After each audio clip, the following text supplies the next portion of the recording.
यह संसदीय डिक्टेशन 80 शब्द प्रति मिनट की गति से आनंद आशु लिपि मासिक पत्रिका की प्रतिलेखन संख्या 5 से है। यदि यह आपको अच्छा लगे तो लाइक, शेयर और सब्सक्राइब अवश्य करें। रेडी। महोदय, भारत के संविधान में प्रदत्त भाषा देवनागरी है।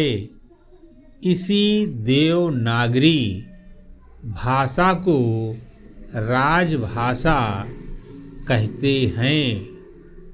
आज सरकार चाहे प्रादेशिक हो, चाहे क्षेत्रीय हो अथवा केंद्रीय हो, आम लोगों के लिए प्रचार प्रसार देवनागरी का ही किया जा रहा है।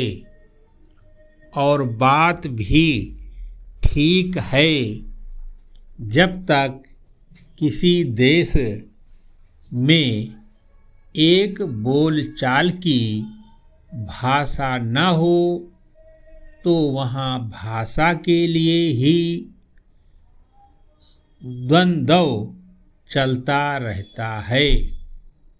इसी बात का आकलन करके हमारे संविधान निर्माताओं ने संविधान बनाते समय भाषा कौन सी होनी चाहिए का प्रश्न ही खत्म कर दिया और भारत की राजभाषा देवनागरी हो ऐसा स्पष्ट उल्लेख संविधान में कर दिया।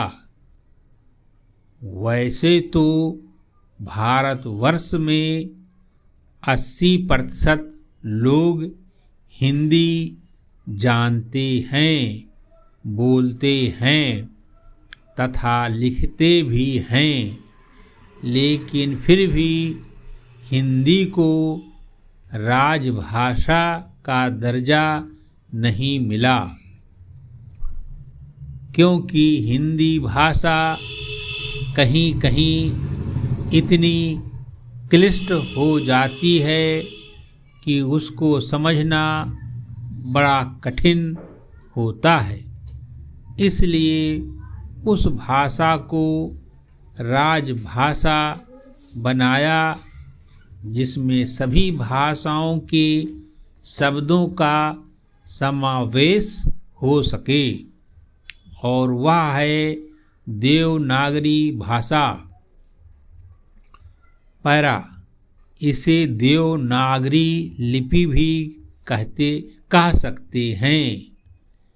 जहाँ तक बीमा क्षेत्र में भी आदमी या कंपनी की आवश्यकता की बात है, तो पहले जब कोई भी आदमी या कंपनी या समूह बीमा करता था तो वह या तो हमारे विकास अधिकारी पर निर्भर रहता था या जो भी बीमा एजेंट होता था उसी की बात को ब्रह्म वाक् अथवा विधि सम्मत मान लेता था, क्योंकि चाहे प्रस्ताव हो, चाहे पॉलिसी हो, चाहे कवर नोट हो, चाहे पॉलिसी की शर्तें हों,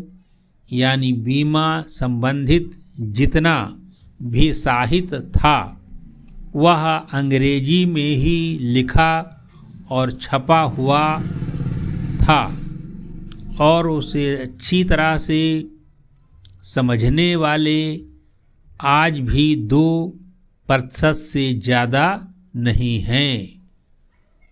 परिणामतः इसका प्रभाव क्या हुआ कि जब भी किसी ग्राहक को हानि या नुकसान होता तो उससे तरह तरह के प्रश्न तथा कागजात मांगे जाते थे, जिनकी पूर्ति उस समय आम ग्राहक नहीं कर पाता था और उसकी हानि या नुकसान की भरपाई नहीं हो पाती थी और उसे तरह तरह से परेशान होना पड़ता था।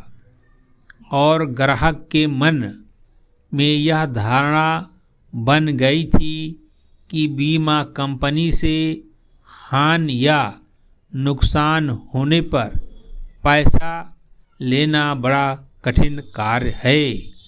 इसी कारण आम व्यक्ति बीमा कराने में इतनी रुचि नहीं लेता था। लेकिन आज हमारे बीमा धारकों की संख्या गुणात्मक बढ़ी है। समाप्त।